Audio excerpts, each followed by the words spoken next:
Since India's independence, ties with the United States have weathered the Cold War era distrust and estrangement over India's nuclear program. Relations have warmed up in recent years and cooperation has strengthened across a range of economic and political areas. Welcome to this special report on Rajya Sabha Television with me, Frank Pereira. Well, over the next half an hour, we'll take a look at the ties between India and the United States of America. Relations between the two countries have not always been cordial. We have come a long way since our independence, though. Let's take a look now at the history of ties between the two countries. Historically, the relationship between India in the days of the British Raj and the US was thin. The only significant immigration from India before 1965 involved Sikh farmers going to California in the early 20th century. Very few American businessmen, tourists, religious seekers or Christian missionaries spent much time in India.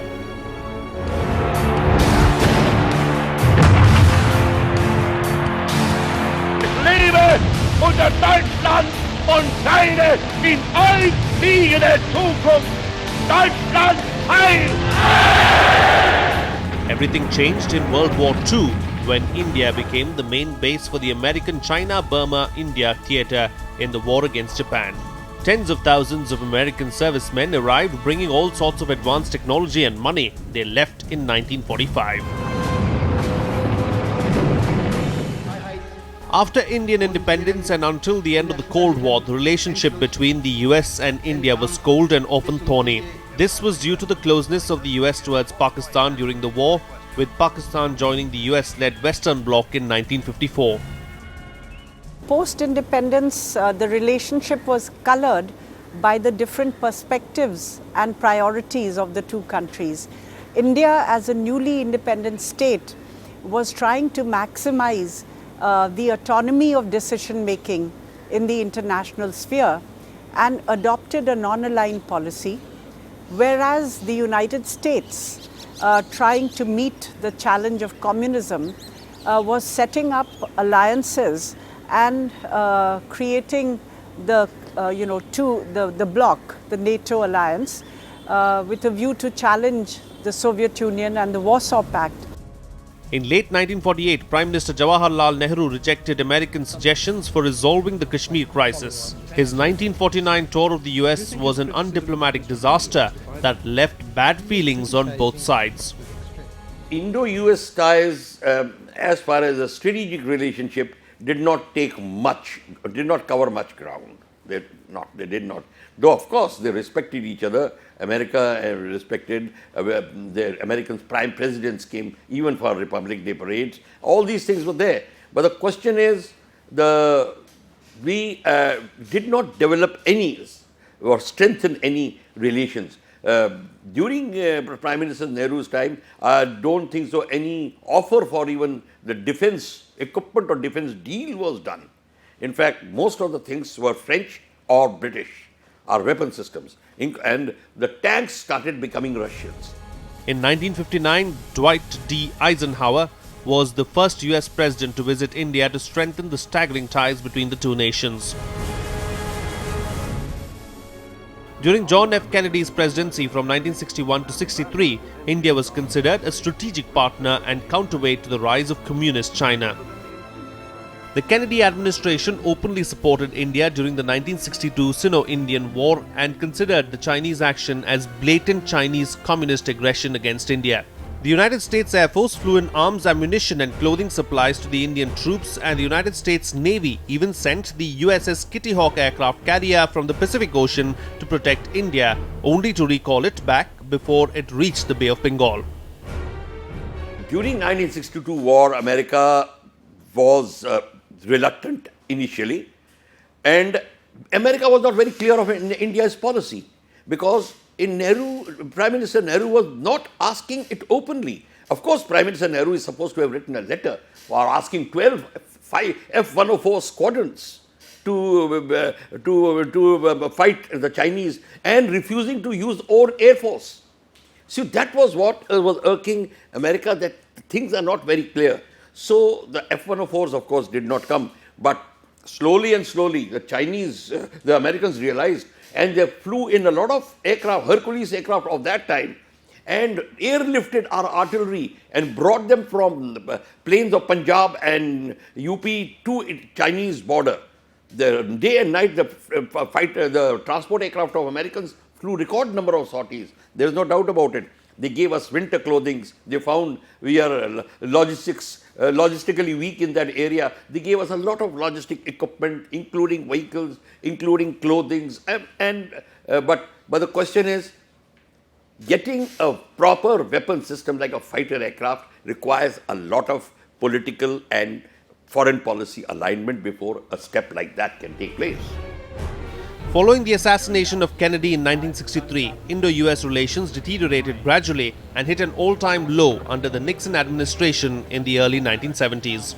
Richard Nixon established a very close relationship with Pakistan, aiding it militarily and economically, as India, now under the leadership of Indira Gandhi, was seen as leaning towards the Soviet Union. During the 1971 Indo-Pakistan War, the US openly supported Pakistan and even deployed its aircraft carrier USS Enterprise towards the Bay of Bengal, which was seen as a show of force by the US in support of the beleaguered Pakistani forces.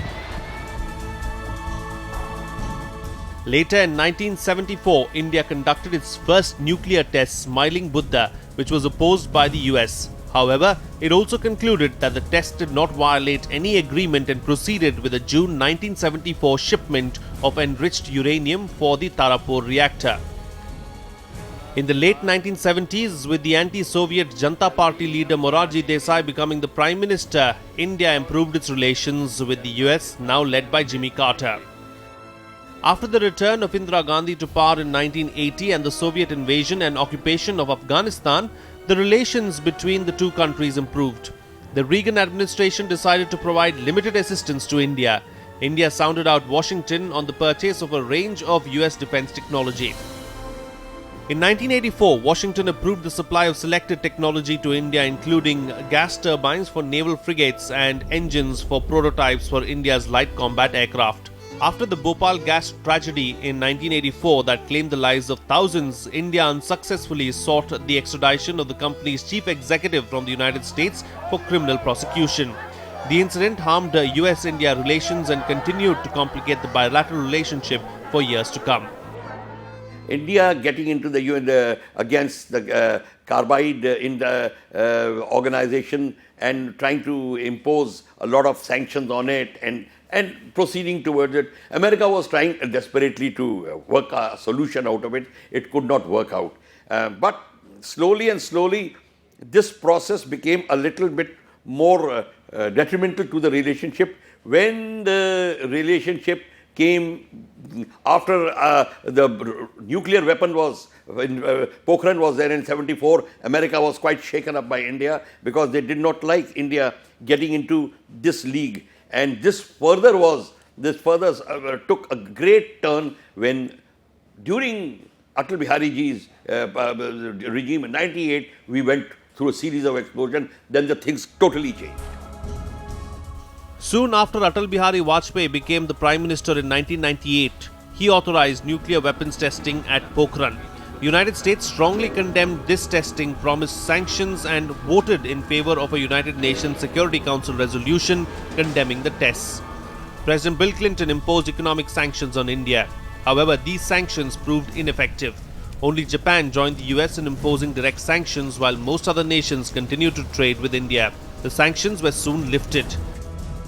It is a source of encouragement to both President Clinton and to me as we work together to infuse a new quality in our ties. I thank you for the near unique approach that you have adopted towards my country.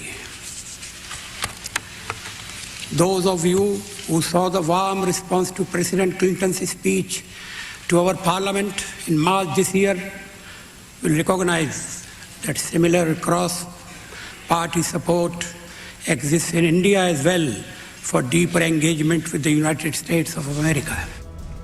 The Clinton administration and Prime Minister Vajpayee exchanged representatives to help rebuild relations. Well, it's time for a short break right now. Still to come, we'll take a look at what the future holds for the two nations. Stay tuned, we'll be right back. Welcome back. You're watching Rajya Sabha Television. Well, before the break, we took you through what happened between the two countries in the previous century. Now let's take a look at what shaped the present ties between India and the United States over the last 14 years. In March 2000, US President Bill Clinton visited India, undertaking bilateral and economic discussions with Prime Minister Vajpayee. During the visit, the Indo-US Science and Technology Forum was established. Over the course of improved diplomatic relations with the Bush administration, India agreed to allow close international monitoring of its nuclear weapons development, although it refused to give up its nuclear arsenal. India and the US since have also greatly increased their economic ties. The American, I would say it is to the credit of Bush that he took a political decision that the rise of India being recognized, rise of India as a world power need to be integrated into American foreign policy. Third, he also took steps. Condoleezza Rice took a major steps of visiting India in March 2005, indicating that there could be a nuclear breakthrough in resolving the nuclear conflict between India and America. And specifically, by the time in 2003, Vajpayee government under a National Security Advisor, Brijesh Mishra, had already spelled out possible areas of resolving nuclear cooperation with India is separation of nuclear reactors.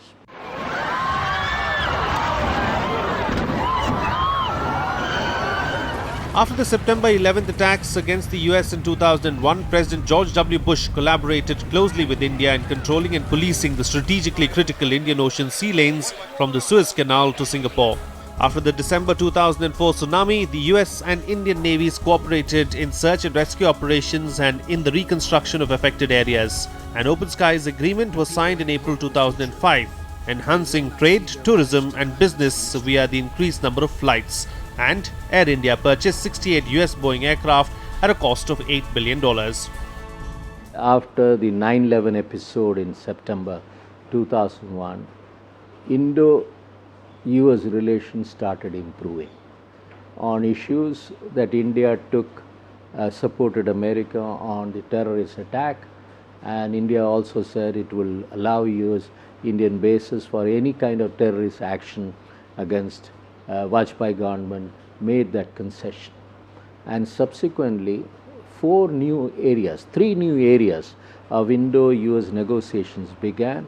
One in the area of nuclear energy, and second in the area of dual technology transfer, and third in the area of nuclear reactors and all those things which were discussed.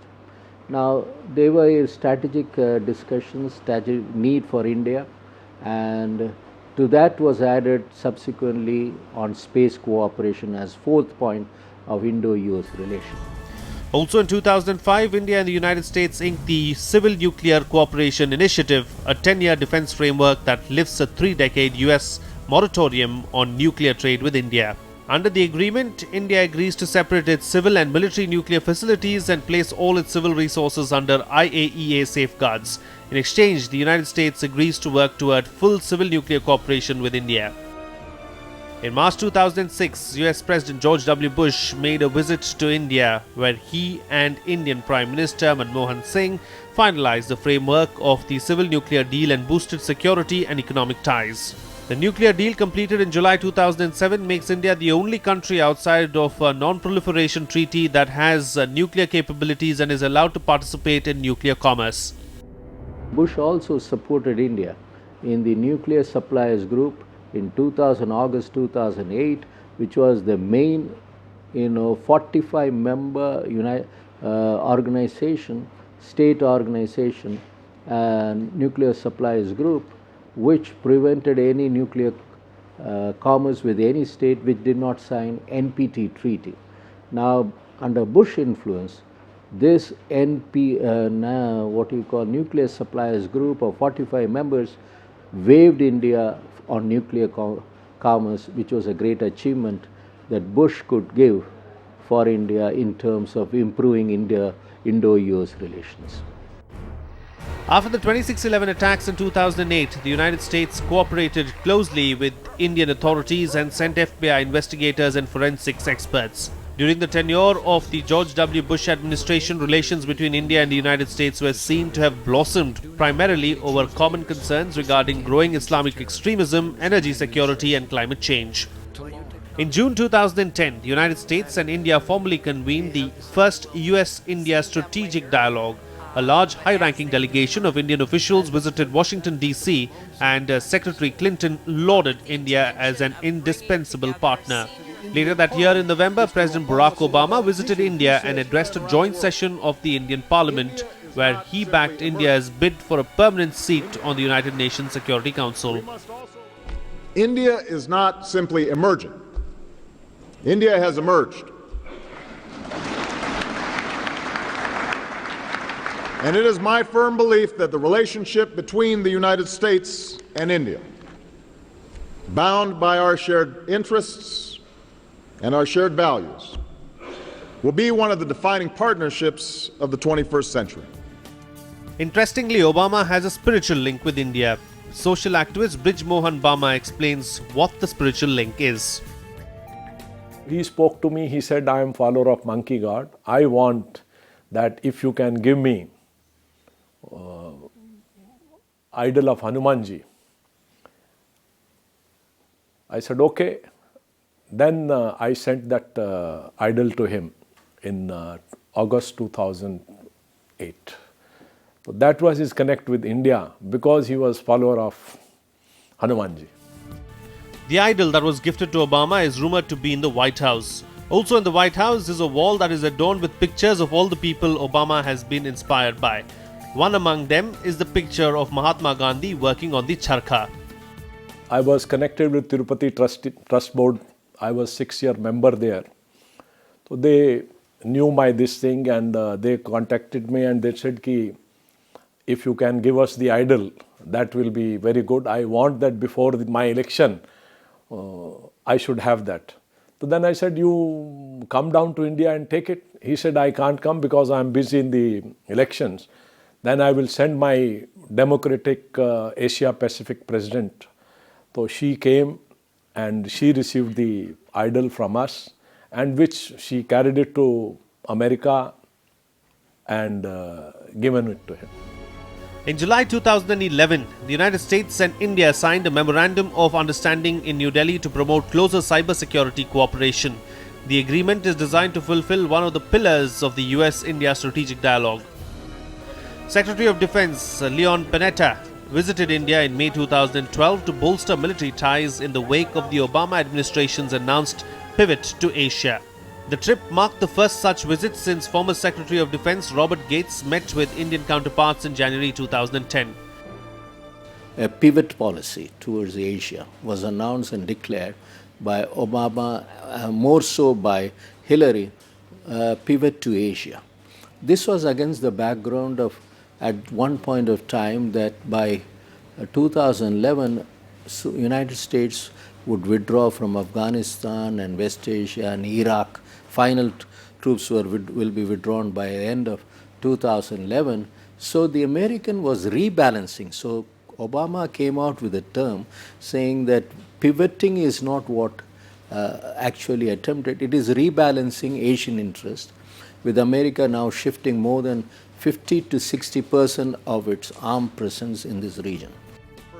In September 2013, Dr. Manmohan Singh visited Washington in his last visit to the United States as India's Prime Minister. The trip, which focused on security, trade, immigration reform and the civilian nuclear deal, marked the third meeting between Singh and Obama in 4 years. It came amid a backdrop of domestic political issues in Delhi, a troubled Indian economy and a government shutdown crippling Washington.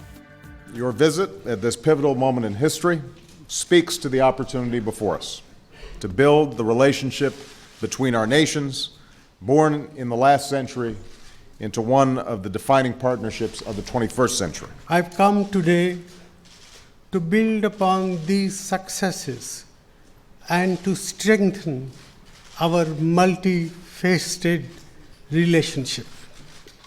We seek to broaden and deepen our strategic partnership and to work with the United States to meet the challenges of a fast changing world in this 21st century.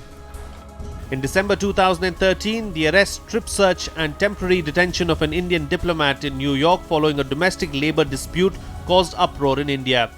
Deputy Consul General Devyani Khobragade was arrested by US State Department police on allegations of visa fraud and handed over to US Marshals for detention. In early 2014, the US Embassy in India announced Ambassador Nancy Powell's resignation in the wake of the Devyani Khobragade incident. The announcement came amid the run-up to high-profile national elections. After the BJP won the general elections in May 2014, Barack Obama congratulated the new Prime Minister Narendra Modi and invited him to the White House, reversing an earlier visa ban. Modi had been barred from entering the country over US concerns about the 2002 Gujarat riots when Modi was the state's chief minister. Enthralling Americans and the Indian-American community, Prime Minister Narendra Modi's US visit in September 2014 marked a new direction in strengthening of Indo-US ties. In a 4-day visit to the US, Modi not only met US President Barack Obama, but also sought to invite investment from prominent CEOs and urged the Indian-American community to take up a greater role in the development of India. We have had an outstanding discussion around a range of issues. And we, during our discussions, reaffirmed that as two of the world's largest democracies, vibrant people-to-people contacts between India and the United States, including an incredible Indian-American population that contributes so much, that we have so much in common. It is critical for us to continue to deepen and broaden the existing framework of partnership and friendship that already exists. यह खुशी की बात है कि दोनों देशों के मिशनों के मार्स पहुंचने के कुछ ही दिनों के भीतर I'm happy that we are meeting here just a few days after the Indian and the US missions reached Mars around the same time. So after the India-US summit on Mars, we are meeting here on Earth. This happy coincidence captures the potential of our relationship. In November, Modi invited Obama to be the chief guest at India's Republic Day celebrations in January. The invitation was accepted by Obama and the stage was set for a grand Republic Day. So that was a brief history of the ties that the two great nations have shared over the last 70-odd years. There have been many ups and many downs, and no one can predict what the future holds for the two nations. But as things stand right now, the future does look bright. That's all the time we have on this special report. We hope you enjoyed the show. Thank you for watching and have a happy Republic Day.